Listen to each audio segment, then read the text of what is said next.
Hello friends, welcome to EPG Pathshala.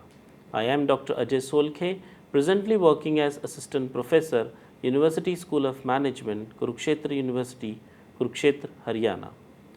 In this module, we are going to deliberate upon the Industrial Employment and Standing Orders Act 1946. Upon completion of the module, the student should be able to understand the very meaning, relevance of standing orders for maintaining industrial peace.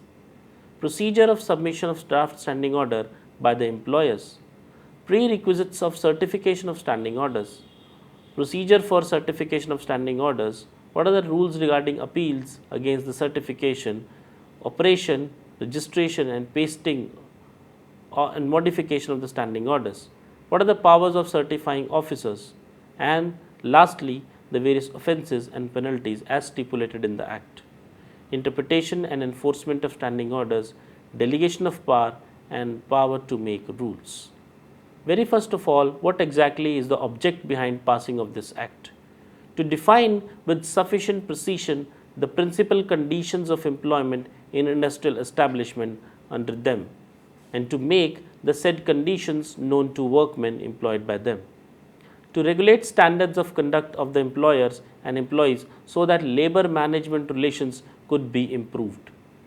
To maintain proper discipline, harmonious working conditions and achieve higher productivity by providing satisfactory employment and working conditions.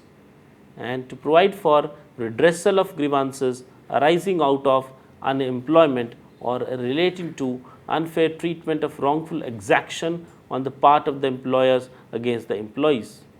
To specify the duties and the responsibilities of both the employers and the employees.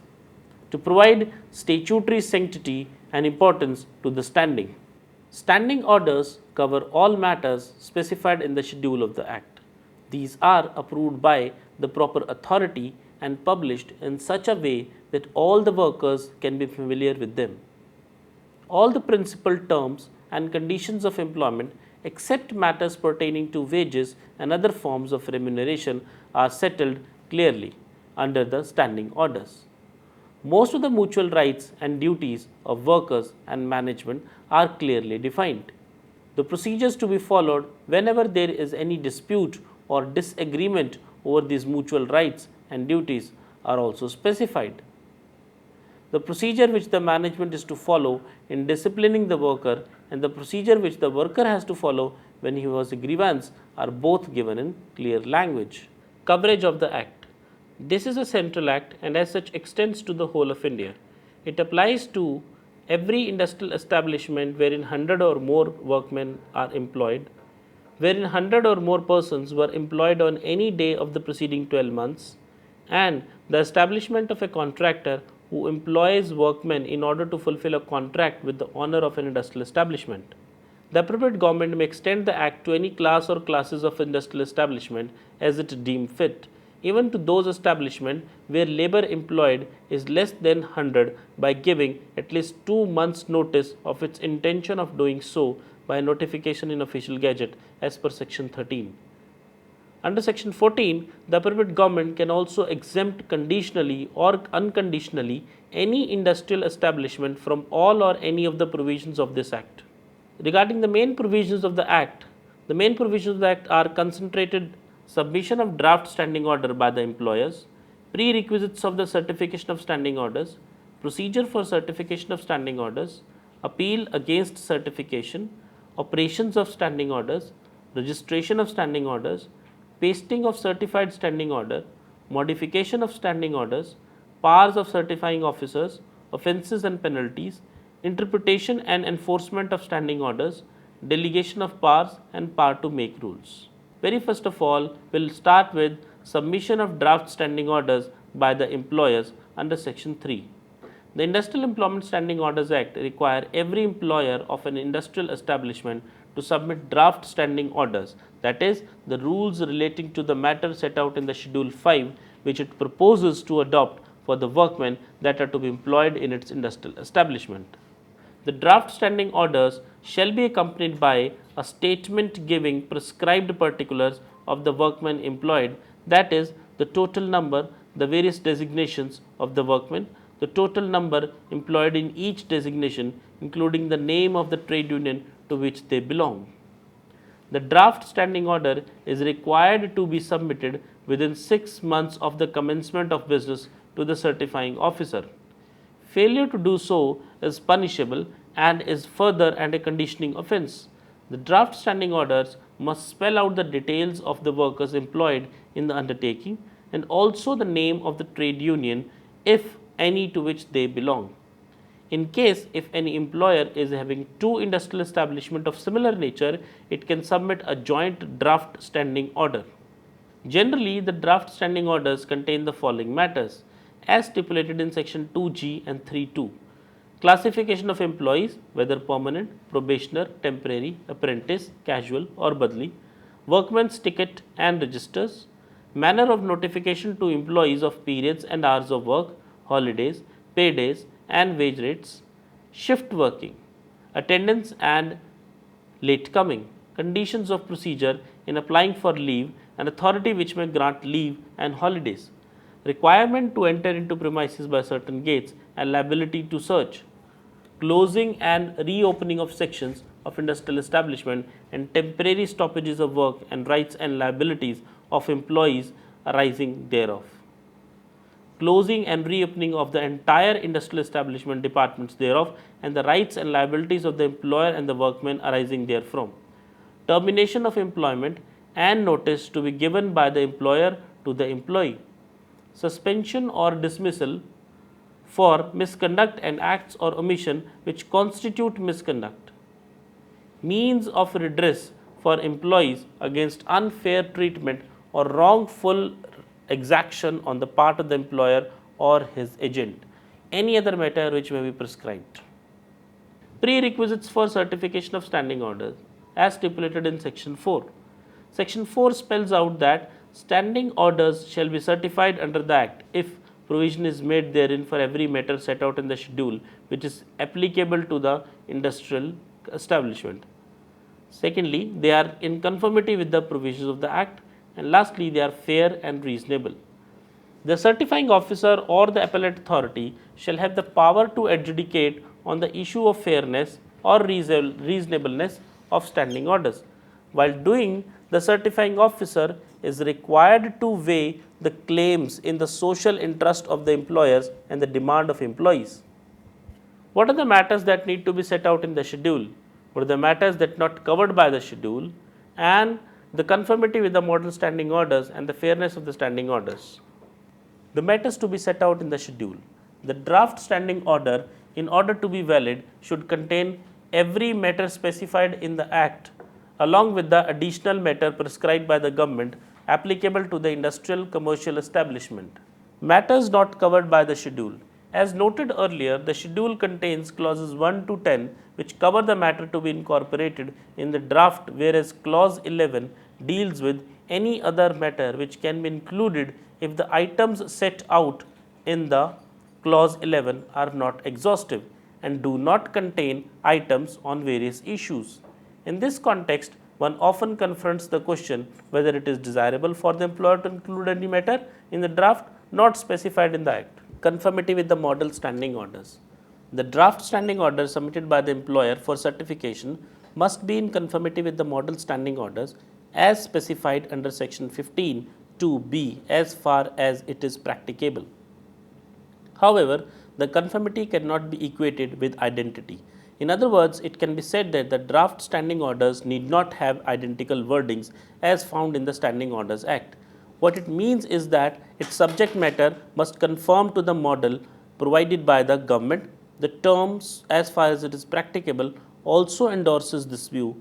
This expression indicates that the appropriate authority may permit departure from the model standing order if it is satisfied that insistence upon such conformity may be impracticable.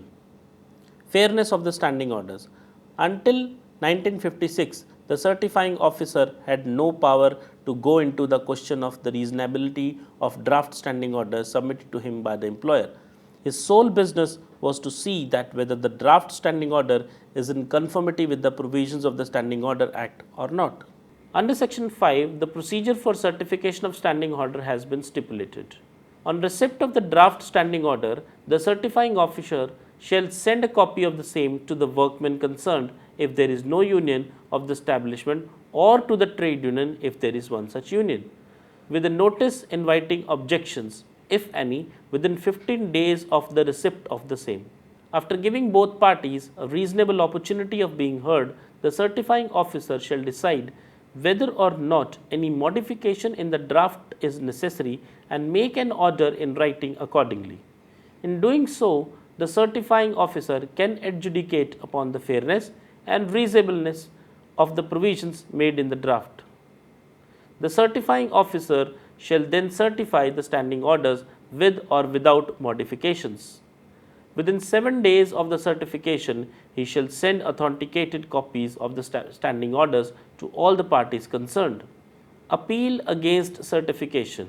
The rules relating to appeal against the certification has been specified in section 6. Any employer, trade union or other nominated representatives aggrieved by the order of the certifying officer may appeal to the appellate authority. Such appeals are required to be filed within 30 days of the service of the standing orders. Appellate authority. The powers of the appellate authority, finality of the decision of the appellate authority, and duties of the appellate authority. Very first of all, the appellate authority, its nature and constitution. Appellate authority appointed by the appropriate government by notification in the official gazette to exercise power as notified in the Act. Powers of the appellate authority. An appellate authority can either confirm the certified order or amend it by making necessary modification thereof or addition thereto as it thinks necessary. He has, however, no power to set aside the orders of the certifying officer. When an appeal is preferred under section 6 of the Act, the standing orders cannot be completely cancelled. They can either be confirmed or modified. Finality of the decision of the appellate authority. The section 6 specifies that the Standing Orders Act stated that decision of the appellate authority shall be final, which means that there is no further appeal or revision against that order. The section 12 states that the finality given to the certification by the appellate authority cannot be challenged in the civil court. Regarding the duties of the appellate authority, the Act has made it obligatory on the part of the appellate authority to send copies of the orders passed by it to the certifying officer, trade union, employer or other prescribed representatives of the workmen within 7 days of the date of the order, unless it has been confirmed without the amendment as standing order certified by the certifying officer. Operation of the standing orders as specified in section 7. The certified standing order shall come into force on the expiry of the 30 days from the date on which it is authenticated. Copies are sent as required by law, or where an appeal is preferred, on the expiry of 7 days from the date on which the copies of the appellate orders are sent under subsection 2, section 6. The right of the employees to challenge the validity or propriety of such an order and to ask for modification cannot be questioned. Moreover, both the employee and the employer have no right of whatsoever type to enter into any contract which goes against standing orders. Register of standing orders. Section 8. Certifying officer in the register prescribed for the purpose. The copies of the certified standing order can be obtained by paying the prescribed fee. Pasting of certified standing order as specified in section 9. It is a statutory obligation on the part of the employer to paste the text of certified standing order in English and the language which is known to the majority of workers on special boards meant for the purpose at or near entrance through which majority of workers enter the industrial establishment and all departments where the workers are employed. Modification of standing orders as stipulated in section 10. Under the Act, both the employers and the employees are entitled to ask for modification of standing orders. However, the Act provides that standing orders finally certified cannot be modified unless there is a prior agreement between employer and the workman or the trade union or any representative body of the workmen before expiry of the 6th month from the date on which the last modification was made. The objective of laying down the time frame was that the standing orders or their modification should be given a fair deal. However, in many leading cases, the time limit has been relaxed. A few circumstances under which it can be brought about are where the applicants feel that a modification will be more beneficial, where some inconvenience, hardship, etc. is experienced with the adoption of the last standing order, where some facts were left at the time of certification, where circumstances have changed since the implementation of standing order. The party desirous for modification shall have to apply to the certifying officer such an application accompanied by 5 copies of the modification proposed to be made. If the modifications are agreed to by the workman and the employer, a certified copy of that agreement will have to be sent with the application. The aforesaid provisions of the Act shall apply in respect of an application for modification as they apply to the certification of first standing order. The procedure for appeal is the same as in the case of certification of standing order. Certifying officers, their appointment, powers and their duties as specified in section 11. The certifying officer under Standing Orders Act means Regional Labour Commissioner, or other officer appointed by the appropriate government by the notification in the official gazette to perform all or any of the functions of the certifying officer under the Act. The section 11 subsection 1 confers certifying officer and appellate authority with all the powers of a civil court for the purpose of receiving evidence, compelling the discovery and production of documents. He enjoys the powers like that of a civil court within the meaning of section 345 and 346 of the Code of Civil Procedure. No oral evidence having the effect of adding or otherwise varying or contradicting standing orders finally certified under the standing order shall be admitted to the court. Regarding the offences and penalties, under section 13, an employer who fails to submit draft standing orders or modified his standing orders otherwise than in accordance with section 10 shall be punishable with fine which may extend to Rs 5,000. In the case of continuing offence, a further fine extending to Rs 200 for every day after the first day during which the offence continues may be imposed upon the employer. If an employer acts in contravention to the standing orders finally certified for his industrial establishment, he is punishable with fine which may extend to Rs 100, and in the case of a continuing offence with a further fine which may extend to Rs 25 for every day after the first day during which the offence continues. No prosecution for an offence punishable under section 13 shall be instituted except with the previous sanction of the appropriate government. It can be tried only in the court of a presidency magistrate or a second class magistrate. Interpretation and enforcement of standing orders as stipulated in section 14.